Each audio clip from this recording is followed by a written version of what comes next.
उसके बाद मोहपाली, उसके बाद रुमकेरा।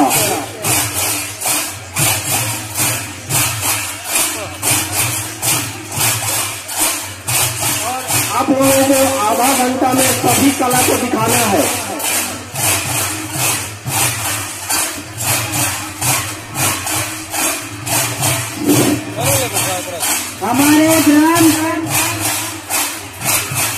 हमारे ग्राम खेल के मुख्य मंडलियों द्वारा बहुत ही अच्छे तरीके से अपने कला का प्रदर्शन करते हुए मैं बता दूं कि हमारा ग्राम खेल हमारे ग्राम का मुख्यालय है, ग्राम पंचायत मुख्यालय है।